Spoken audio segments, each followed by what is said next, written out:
भगवान सवेरे जागते हैं। अच्छा बोलो, श्री तुलसीदास जी ऐसा नहीं कहते कि तुम जागो, भगवान प्रातः काल जागते हैं। ये कथा सुनकर हम लोगों को भी तो लगता है कि जागना चाहिए। तो हमारे व्यवहारिक जीवन को व्यवस्थित करने के लिए रामचरितमानस का संदेश। और प्रातः काल जाकर क्या करना चाहिए? एक सज्जन हमसे कह रहे थे, महाराज हम तो सवेरे जग जाते, सवेरे नींद ही नहीं आती, हम सवेरे ही जग जाते। बड़ी अच्छी बात है, सवेरे जग जाते हो, क्या करते हो जगने के बाद? और कुछ नहीं, चाय ढूंढते हैं। किसी से कहा भैया अरे अब इस समय चाय थोड़ा सवेरा होने दो, दूध नहीं तो कल ही मंगा के रख लेते, फिर थोड़ा बहुत तो मिल ही जाएगा, अपना बना के। 5 बजे तक तो चाय हो गई उनकी और चले भी गए। तो जगना तो अच्छा है, लेकिन क्या इसीलिए जगे थे? अरे जागकर माताजी को प्रणाम करो, पिताजी को प्रणाम करो, गुरुजी को प्रणाम करो, संतों को प्रणाम करो। पहला काम है प्रणाम। माता पिता गुरु नावहि माथा। अच्छा देखो, और एक आपको व्यवहारिक बात बताऊं। श्री रामचरितमानस में यह भी कहा गया कि भोजन कितना करना चाहिए। महत्व इसका नहीं है कि हम भोजन कितना कर सकते हैं, महत्व इसका है कितना करना है। भोजन करिए तृपित हित लागी, जिम सो असन पचवे जठरागी। सुअसन ऐसा भोजन जिसको जठराग्नि पचा सकती हो, और तृप्ति के लिए आप भोजन करिए। ये रामचरितमानस का संदेश है। मैं कहता हूं रामचरितमानस के अनुसार अगर कोई अपने जीवन को जीना शुरू कर दे तो भी उसके जीवन में मंगल ही मंगल होगा।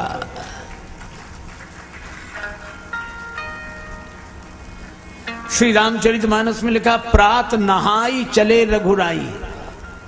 क्या लिखा? प्रात नहाय चले रघुराई। सवेरे नहाकर भगवान चल दिए। यह तो नहीं लिखा कि प्रात ही खाए चले रघुराई। सवेरे से ही पता नहीं क्या क्या खाए जा रहे हैं। बेचारे पेट को थोड़ा भी अवकाश नहीं दे रहे, जो मिले बस। यह भी नहीं विचार कर रहे हैं कि आवश्यक है या नहीं, और यह भी नहीं सोच रहे हैं कि पेट को जरूरत है या नहीं। अच्छा, किसके कहने से पेट भरते जा रहे हैं? रसना के कहने से।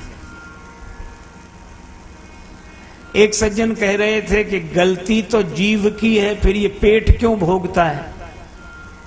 किसी की गलती किसी को सजा मिले। हमने कहा विचार करके देखो, रसना के कहने से कोई भोजन करता गया, हो गया पेट खराब, पेट खराब हुआ, बमन हुआ,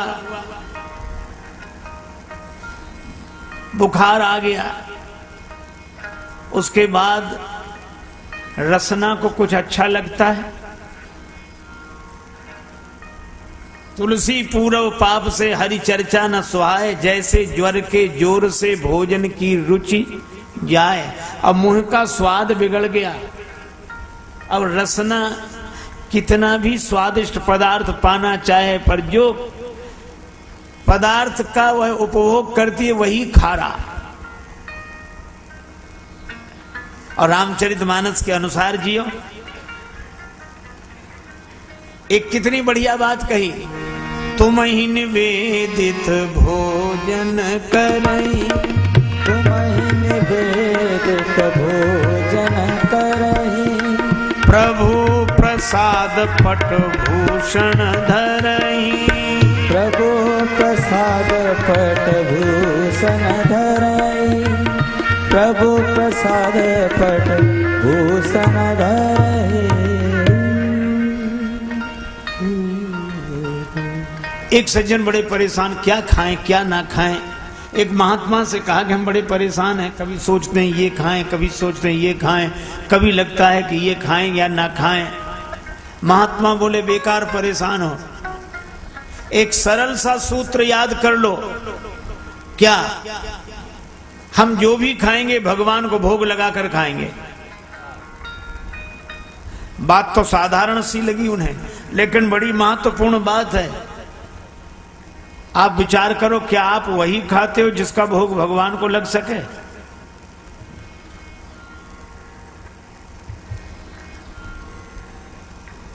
कई लोग परेशान हो जाएंगे इसमें, हमारे ही लोग परेशान हो जाएंगे। अब गुटखा, तमाकू, बीड़ी, सिगरेट, इस सब का तो भोग नहीं लगता भगवान को। इसलिए भगवान को अर्पण करके पाए। भगवान को अर्पण करके वस्त्र आभूषण धारण कर। अच्छा, गुरुजी के साथ राम जी, लक्ष्मण जी, गुरुजी जागते हैं रात को 12 बजे तक। कहत कथा इतिहास पुरानी, रुचिर रजनी जुग जाम सिरानी। रात के 12 बजे तक गुरुजी कथा कहते हैं।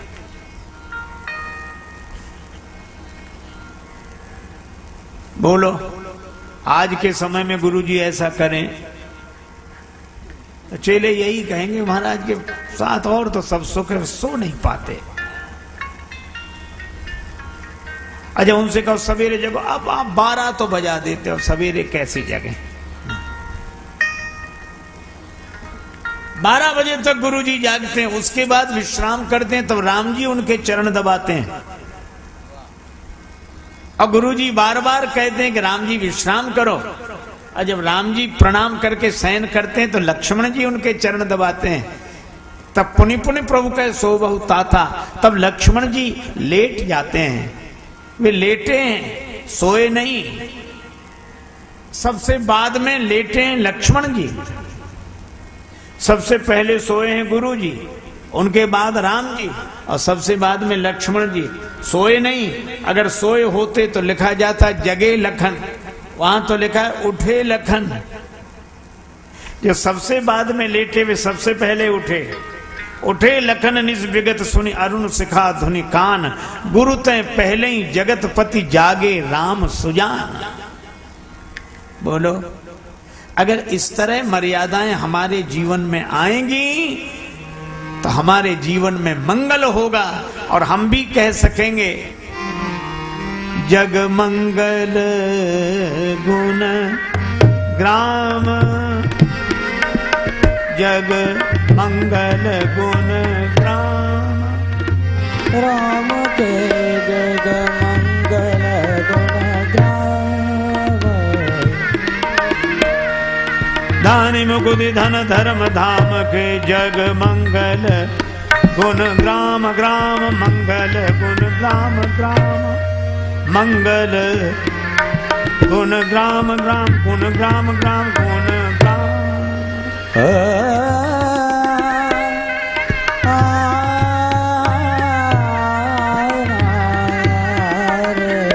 जग मंगल गुण ग्राम,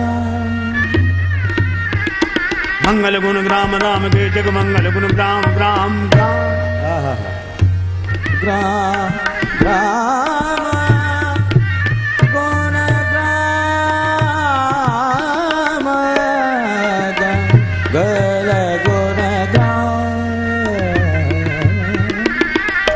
और भगवान का अवतार भी इसीलिए हुआ कि लोगों के जीवन में मंगल ही मंगल हो।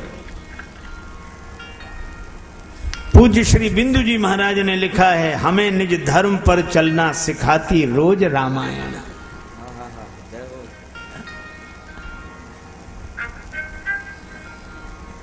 श्री वाल्मीकि जी ने तो राम जी के लिए कहलाया है, रामो विग्रहवान धर्म, राम जी साक्षात धर्म है, और धर्म का अवतरण जब जीवन में होता है तभी जीवन में मंगल होता है।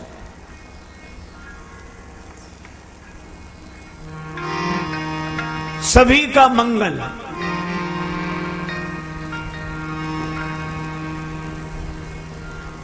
और यह कथा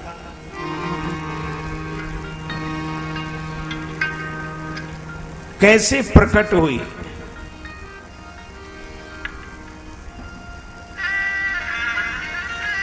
सबसे पहले भगवान शंकर ने इसकी रचना की।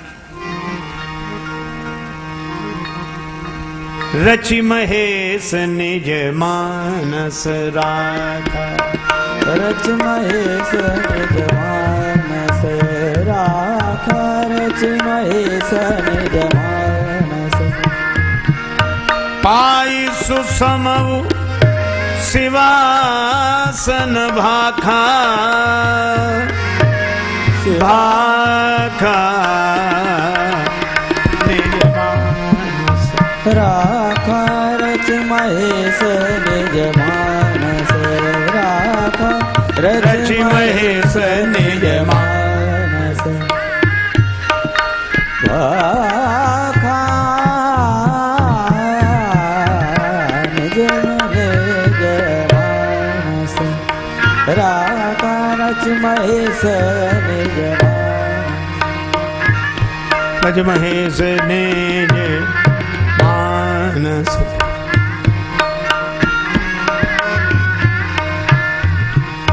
मानस निज मानस, मानस निज मानस, मानस निज मानस। भगवान शंकर ने सबसे पहले श्री राम कथा की रचना की, अपने हृदय में छिपा के रख ली। क्यों? क्योंकि भगवान शंकर मानते हैं कि राम कथा के सभी अधिकारी नहीं हैं। यह न कहिए सठही हटसी लही, जो मन लाए न सुन हर ली लही। कहिए न लोभी क्रोधी कामी, जो न भजई सचराचर स्वामी। द्विजद्रोही न कब सुनाइए कबहू, सुरपति सरिस हो ये नृप जब हूं। इसलिए शंकर जी ने राम कथा रचकर अपने मन में छिपा ली। कोई अधिकारी मिलेगा उसे सुनाएंगे। और श्री राम कथा श्रवण का अधिकारी कौन? का राम कथा के 23 अधिकारी, जिनका सत्संगति अति प्यारी।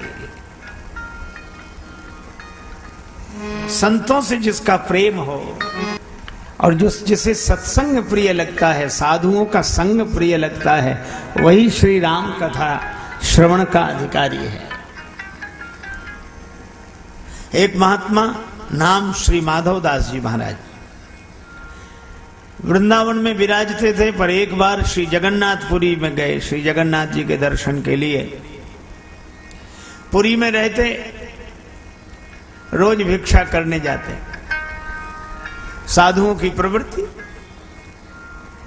भिक्षा। एक बुढ़िया के दरवाजे जाएं तो बुढ़िया भिक्षा तो कुछ नहीं देती, गालियां देती। और श्री माधव दास जी उसके यहां रोज जाते। किसी ने कहा बाबा वहां क्यों जाते, वह तो कुछ देती नहीं, गालियां देती है। श्री माधव दास जी ने कहा कि जो कोई नहीं देता वो देती, कुछ तो देती है। एक दिन सदा की तरह भिक्षा मांगने गए। और गालियां देने वाली बुढ़िया आज ज्यादा क्रोध में थी।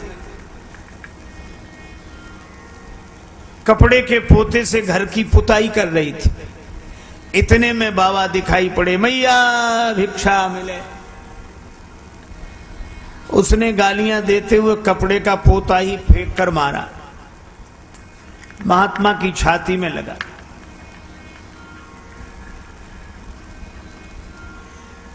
बुढ़िया खींची रहती थी। उसके बेटे का विवाह हो गया था, पर बेटे के यहां बेटा नहीं था। तो उसने माधव दास जी को कपड़े का पोता फेंक कर मारा, छाती में लगा। महात्मा माधव दास जी भी बोले कि संत माधव दास भी उत्तर इसी का देगा। चल मैया तूने कुछ तो दिया, पर मैं भी उत्तर दूंगा। बुढ़िया घबराई कहीं संत श्राप देकर न चले जाएं, पर माधव दास जी बोले संत माधव दास भी उत्तर इसी का देगा। पोता अगर दिया है तो जा, पोता तुझे मिलेगा। तूने पोता फेंक कर मारा, तुझे पौत्र की प्राप्ति होगी। संत चले आए और संत की कृपा से बुढ़िया को पौत्र की प्राप्ति हुई। बुढ़िया रोती थी और यही कहती थी, पोता दियो न प्रेम सो रिसवस दी,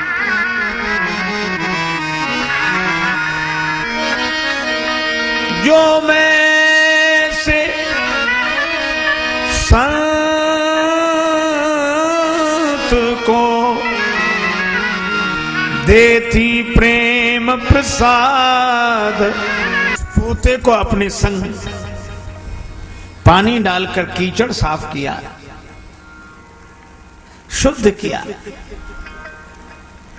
फाड़कर बत्तियां बनाई, घी में डाल दिया और फिर उन बत्तियों का दिया जलाया मंदिर में। वह पोता भी कह रहा था,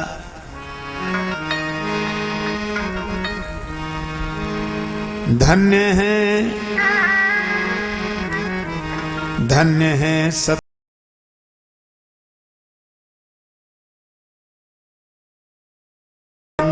का रंग धन्य। बोले ऐसे तो हमने सोचा ही नहीं। महात्मा बोले इतने तुम गलत काम करते हो बिना फायदे की सोचे, तो एक राम नाम ही मिला है जिसके लिए फायदा सोचोगे? क्या बिना फायदे की सोचे राम नाम नहीं कर सकते? इतनी चीजें करते हो बिना फायदे की सोचे, तो राम नाम भी बिना फायदे की सोचे करो।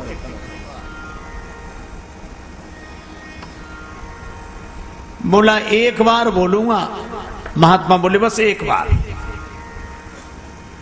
वह बोला राम, महात्मा बोले बन गया काम। बस एक मेरी बात और सुन ले। क्या इस नाम के बदले में कोई कुछ मांगने के लिए कहे तो मांगना मत, कह देना नाम के बदले में जो मिलता हो वो मुझे दे दो, ठीक है? महात्मा ले आए उसे कि इसका काम बन गया, इसे जो करना हो करने दो। परिवार वालों ने कहा ठीक है।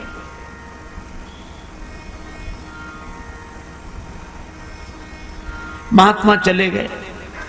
वो अपने घर रहने लगा, मनमाने काम करने लगा। लेकिन एक दिन जब वो मरा तो लोग गए कि ये मर गया मर गया। यमदूत उसे यमलोक ले गए, यमराज के सामने।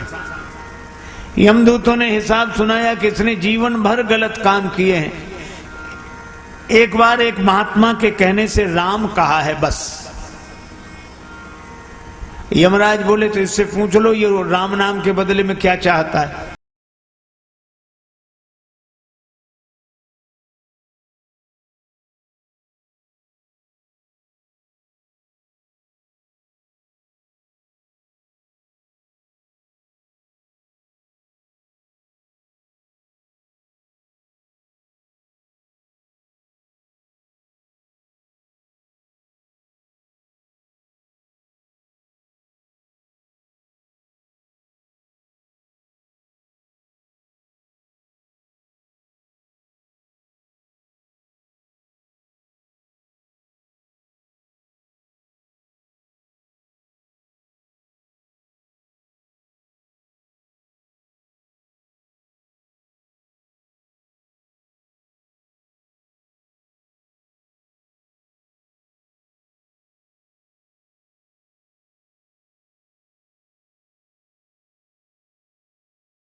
आप निरंतर राम राम राम राम राम स्मरण करते हैं तो एक बार नाम लेने का क्या फल है? शंकर जी ने कहा कि नाम स्मरण तो मैं खूब करता हूं, लेकिन एक बार राम नाम लेने का क्या फल है ये मुझे भी पता नहीं।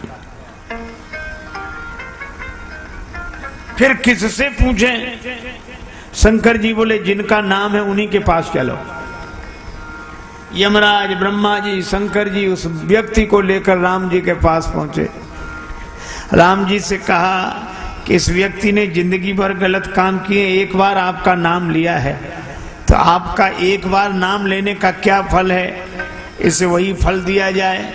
राम जी बोले नाम तो हमारा ही है लेकिन फल हमें भी पता नहीं। तब तुलसीदास जी ने लिखा, कहो कहाँ लगी नाम बड़ाई, राम न सकहीं नाम गुण गाई। राम न सकहीं नाम गुण गाई। पर इसने एक बार नाम लिया है तो ये मेरे पास आ गया, अब इसको मेरे ही पास छोड़ दो, तुम लोग जाओ।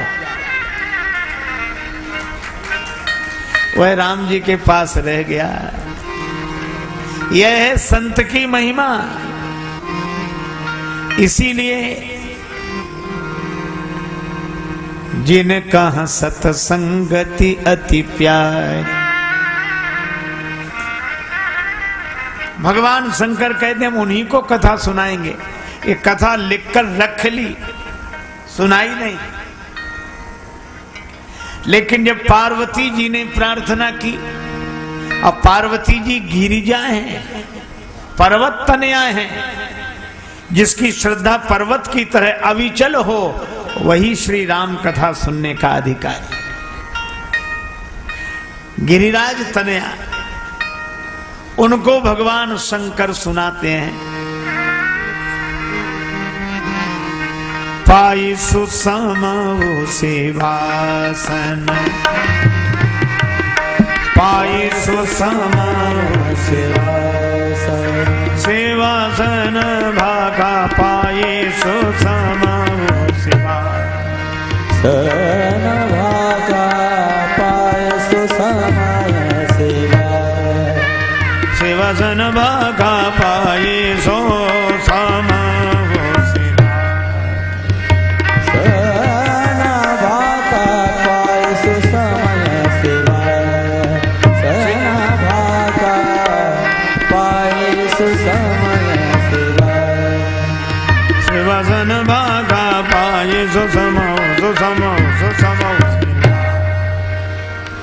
भगवान शंकर ने पार्वती जी को कथा सुनाई। जय जय। अच्छा देखो, जब कथा हो ही रही है तो एक बात सुनो। श्री राम कथा को आगे बढ़ाने में इन माताओं का बड़ा हाथ। माताओं की बड़ी कृपा है। कैसे? राम जी का विवाह हो गया, राम जी अयोध्या में आ गए और अयोध्या में आनंद ही आनंद। अगर राम जी अयोध्या में ही रह जाते तो कथा आगे कैसे बढ़ती? हम लोग उतनी ही कथा जानते। तब दो देवियां आगे बढ़ी। राम जी को तो राज्य मिल ही रहा था।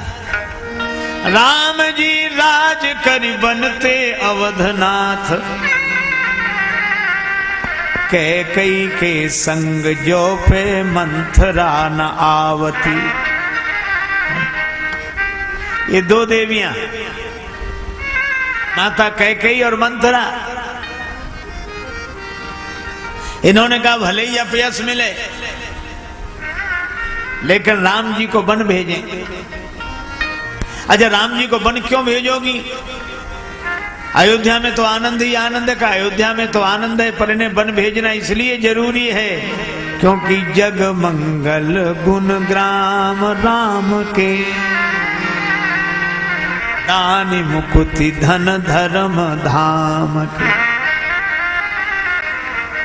तो महाराज दशरथ तो इन्हें राज्य दे रहे हैं, क्योंकि राम जी राज्य के अधिकारी हैं।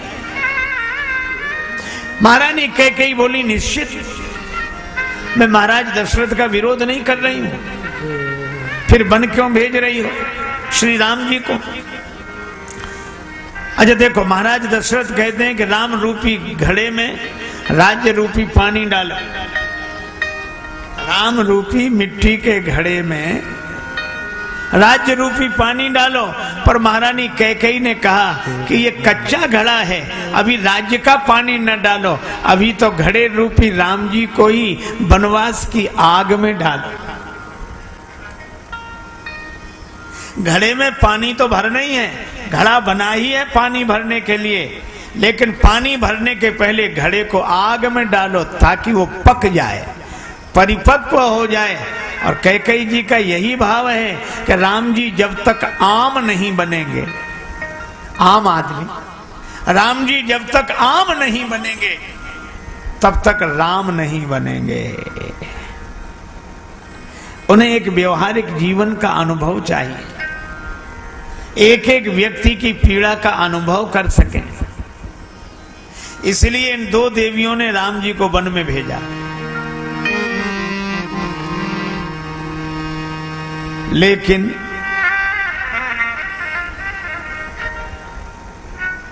राम जी वन में आए, चित्रकूट में रहे, चित्रकूट से पंचवटी में चले गए, लेकिन पंचवटी में ही राम जी रुके रहते तो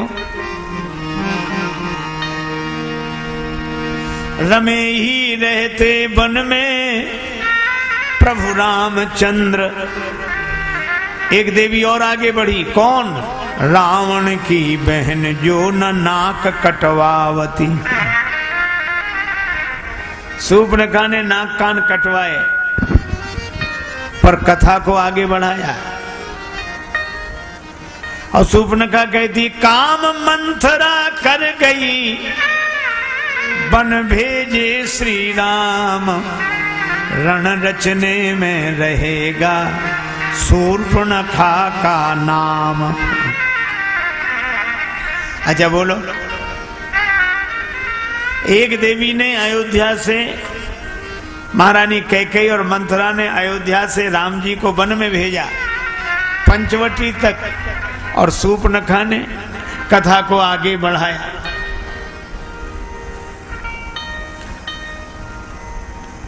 रावण द्वारा श्री सियाजू का हरण हुआ, राम जी रोते हुए वन में घूम रहे तो एक देवी और आगे आई।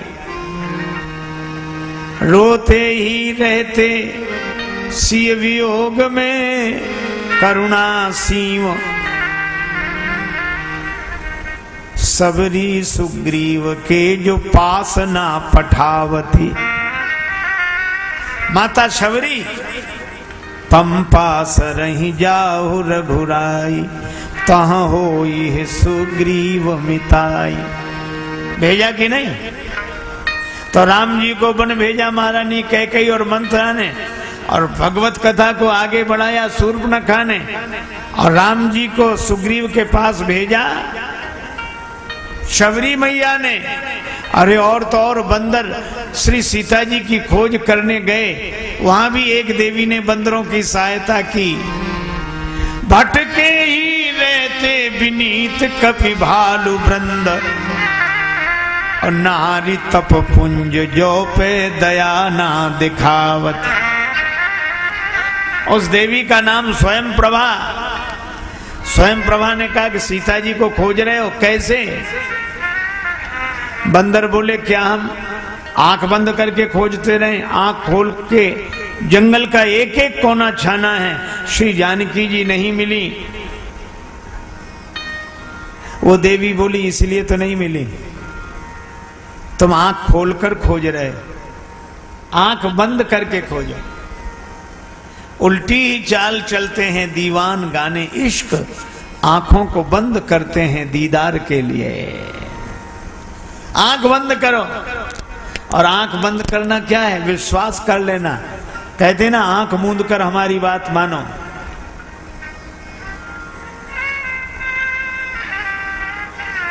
तो इस तप पुंज ने इस स्वयं प्रभा देवी ने सहयोग किया।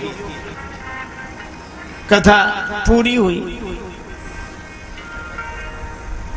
और कथा भगवान शंकर ने अपने हृदय में छिपा ली रचकर। तो फिर एक देवी आगे आई, पार्वती जी। पार्वती जी ने कहा, जो मुँह पर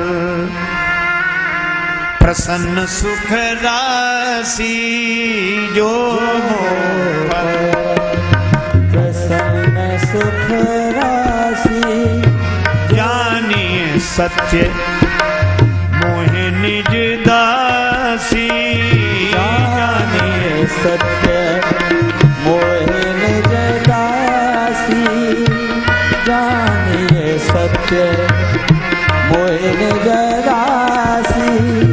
तो प्रभु हरहु मोर अज्ञान, तो प्रभु हरहु मोर अज्ञान, कही रघुनाथ कथा विधि नाना, कही रघुनाथ कथा विधि नाना, कही रघुनाथ कथा विधि नाना। रघुनाथ कथा विधि नाना।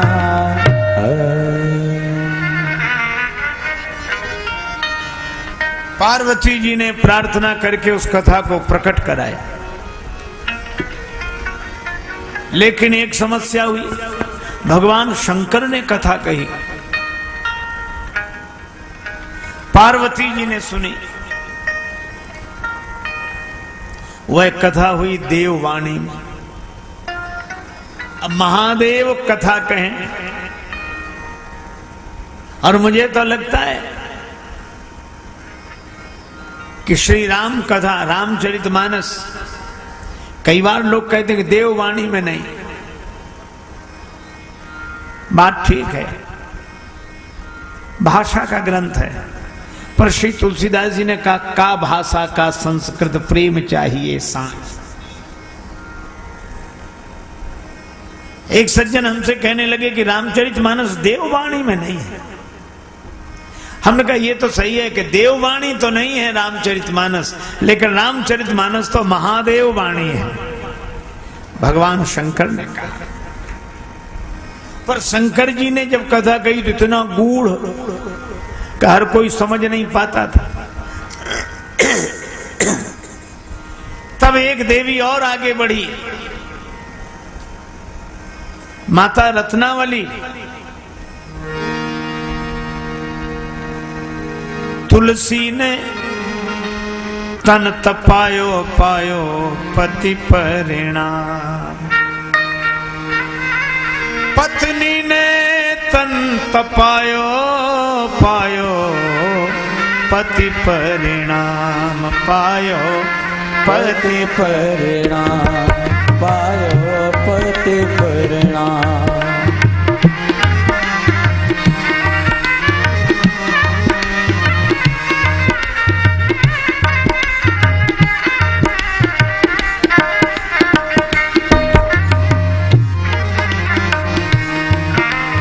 कामी राम बोला द्वार सांझ परे खोला,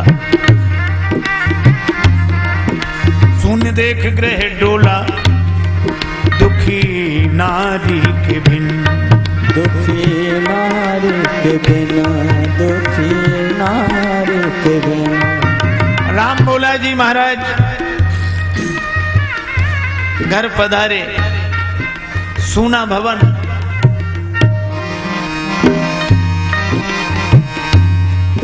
बही त्रिविध सुहाई, घन घटा घिर आई, युग सम दुखदाई ताहे, बीते पल छिन ताहे, बीते पल छिन ताहे, बीते पल छिन। बादल घिराए, सुंदर सुहावन बयार चलने लगी। श्री तुलसीदास जी ने सूना भवन देखा, मन व्याकुल। इनकी अनुपस्थिति में श्री रत्नावली जी अपने माता पिता के यहाँ चली गई थी। बिनु विराम तज धाम काम बस, ससुरारी धरि धायो पायो पति परिणाम। पत्नी ने तन तपायो पायो पति परिणाम। पायो पति परिणाम। पत्नी ने तन तपायो पायो पति परिणाम। पायो पति परिणाम।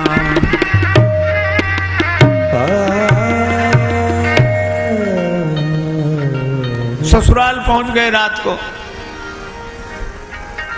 रात अंधेरी जाए पहुंचे ससुरारी। जाग बोली पिया प्यारी, तुम्हें पार कियो कौन?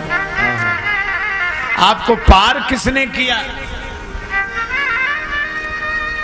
श्री तुलसीदास जी बोले, मुओ मानव पकड़। मुर्दे को नौका समझकर पार आ गया। मुओ मानव पकड़, मुओ मानव पकड़, आयो सरिता को तर। रजु जानी विषधर, चढ़ी आयो तेरे भवन। सर्प को रस्सी समझकर तुम्हारे भवन में चढ़कर आ गया हूं। रत्नावली जी के आंखों में आंसू भर आए। धन्य तुम्हारो, धन्य तुम्हारो प्रेम प्रिया को, कहत ही आ भरी आयो पायो पति परिणाम। धन्य है आपका प्रेम। मुर्दा नहीं समझ में आया, सांप समझ में नहीं आया, ऐसे प्रेम में बावले हो रहे हैं। अस्थि चर्ममय देह ये तासन, ऐसी प्रीति जो होती श्री राम सो तो न होती भव भीति।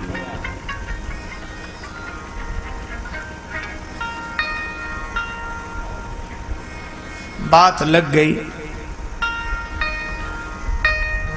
जैसी प्रीति करी पति हमसो, जैसो प्रेम कियो पति हमसो, हरिसो क्यों न कियो।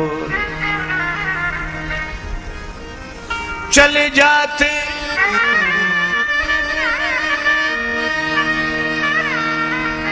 बैकुंठ लोक में, जहां हरि को दरबार लगो रे। भज मन तुलसी सीताराम तो कहो रे। भज मन तुलसी।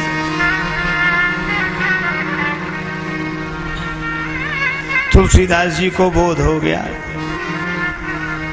रत्नावली जी कह रही थी, सही हुलसी ने पीर दियो मानव शरीर। द्विज देह धरी धीर, जन्म जमुना के तीर। लखो कंचन सीखे नारी अवगुण की गेह।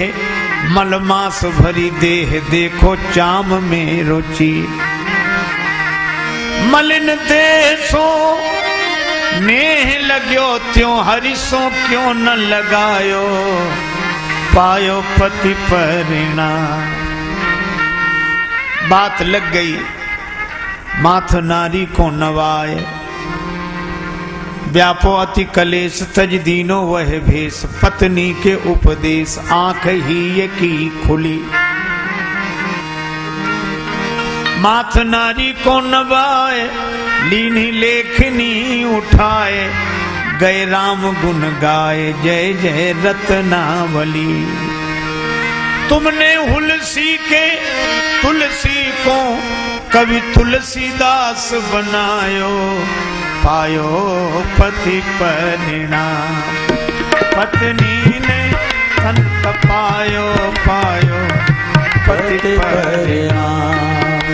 पत्नी ने तन तपायो पायो पति परिणाम।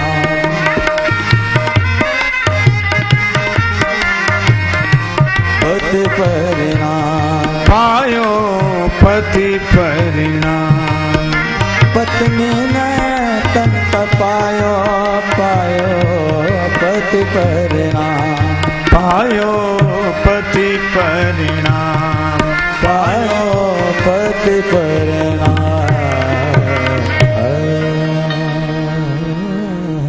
रत्नावली जी के कारण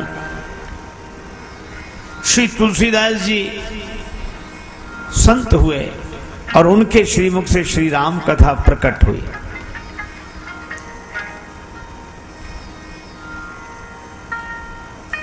पर इसका यह अर्थ नहीं है। एक सज्जन कहने लगे कि पहले तो तुलसीदास जी कुछ थे नहीं, उनकी पत्नी ने फटकार दिया, पत्नी के फटकारने से तुलसीदास हो गए। उन्होंने रामचरितमानस लिखा तो सब नारियों की निंदा की।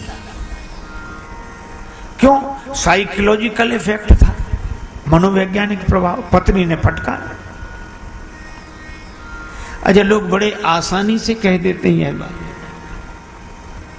पर आपने कभी विचार किया रत्नावली माता की महिमा कम नहीं है, लेकिन इसका यह अर्थ नहीं कि श्री तुलसीदास जी कुछ नहीं। पत्नी के फटकारने से तुलसीदास जी हो गए। अरे पत्नी के फटकारने से कोई तुलसीदास बनता तो आज घर घर में तुलसीदास होते।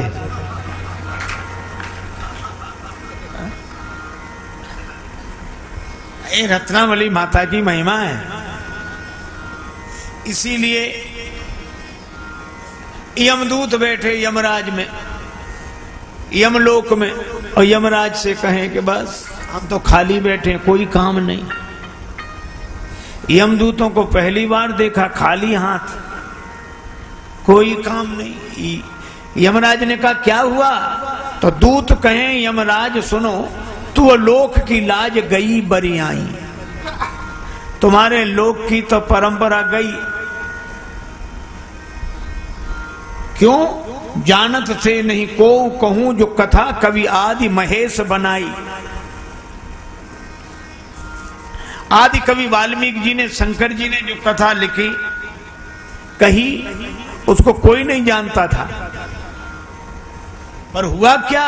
का सो तुलसी सद्भाव भरी, करी नागरी में नर नारिन गाई। आप गयो जग को गौलोक की गैल गहाय गुसाई।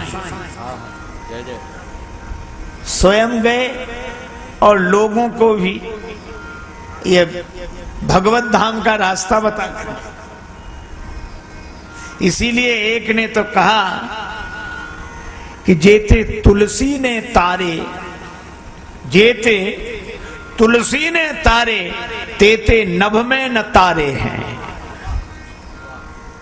तुलसीदास जी महाराज ने जितनों का उद्धार किया, जितनों को तारा, उतने तारे तो आकाश में भी नहीं है। यह है राम कथा की महिमा। यह माताओं के कारण, और श्री राम कथा स्वयं माता है। और यह राम कथा ऐसी प्रकट हुई। देखो राम कथा को क्या कहा गया? पूछे रघुपति कथा प्रसंगा। पूछे रघुपति कथा, सकल लोक जग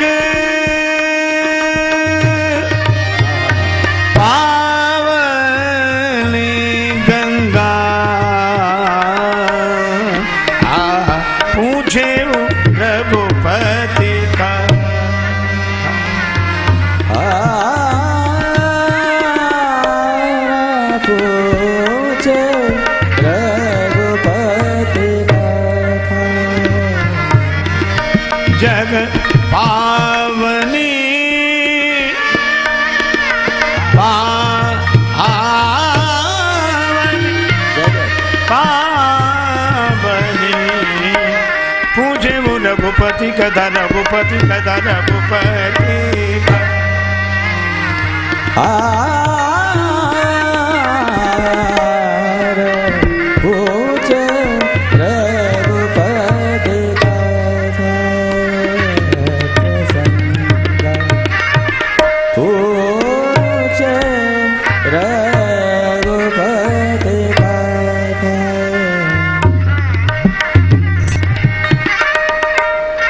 सकल लोग जग पावनी गंगा पूजे रघुपति कथा रघुपति जय जय। राम जी की कथा गंगा जी है। सकल लोग जग पावनी गंगा। अच्छा, हम आपसे पूछते हैं गंगा जी कितनी पुरानी है? इतनी पुरानी कि भगवान जब वामन रूप में अवतरित हुए और वामन से जब विराट बने,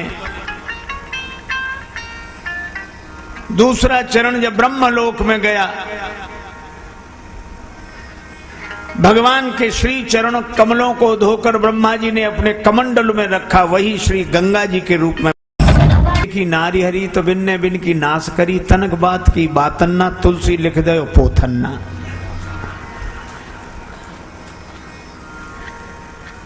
तो राम कथा तो सबको याद है ना?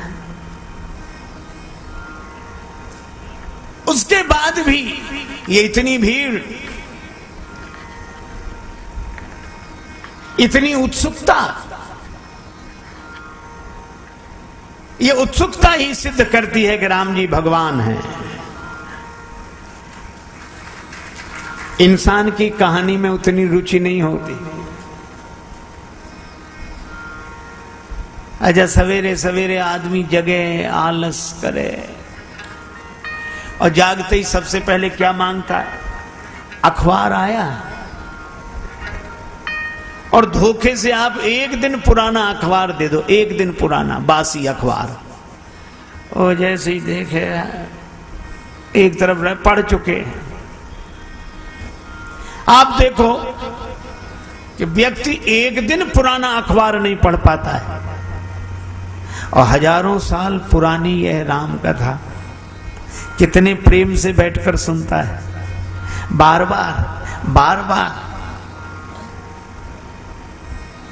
आरती श्री रामायण जी की।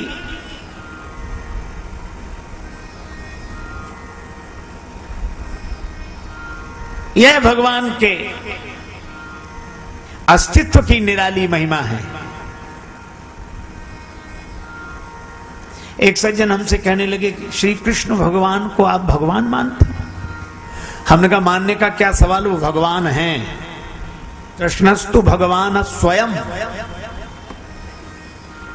अब बोले आपको लगते होंगे, हमें तो अच्छे आदमी भी नहीं लगते। हमने कहा क्यों नहीं लगते? बोले माखन चुराना, चीर चुराना ये अच्छे आदमी के लक्षण है।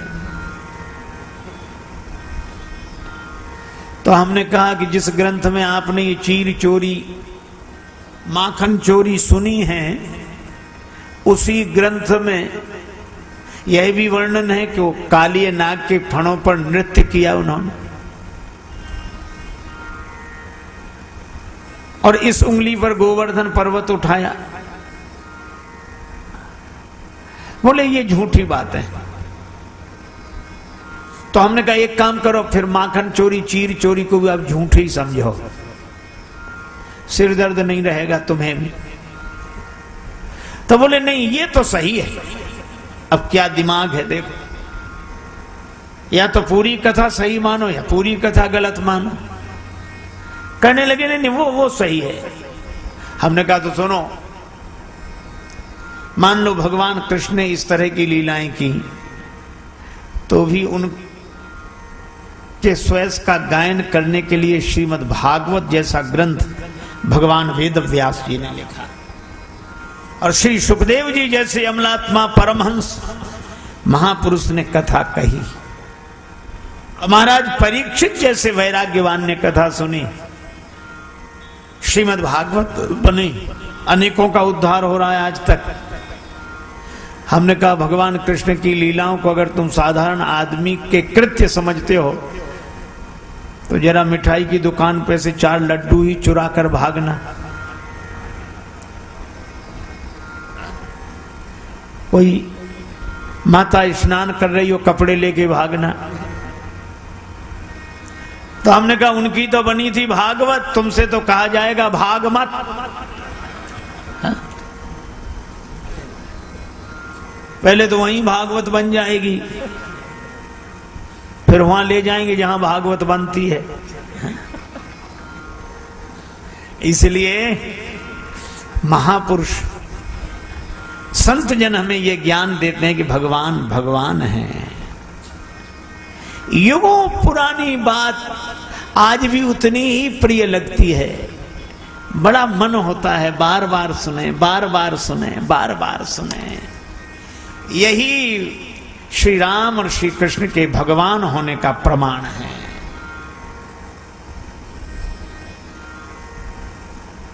देखो भगवान सुंदर हैं, भगवान सुंदर हैं, लेकिन हर एक सुंदर व्यक्ति भगवान नहीं है। हर सुंदर भगवान ना होगा। कैसे? जैसे हर बंदर हनुमान न होगा। हर सुंदर भगवान न होगा, हर बंदर हनुमान न होगा।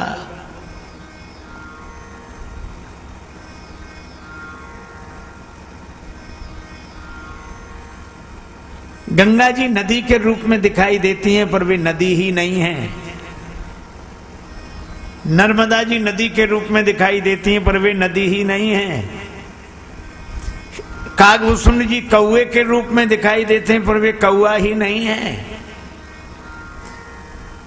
इसी तरह श्री राम और श्री कृष्ण मनुष्यों के रूप में दिखाई देते हैं, पर वे मनुष्य ही नहीं हैं।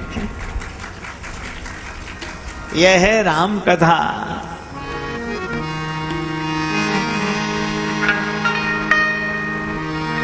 यह राम कथा जगत का मंगल करने वाली है, और आप भी विश्वास रखो, भरोसा रखो। जग मंगल गुण ग्राम राम के, जग मंगल गुण राम राम के, दानी मुकुति धन धर्म धाम के।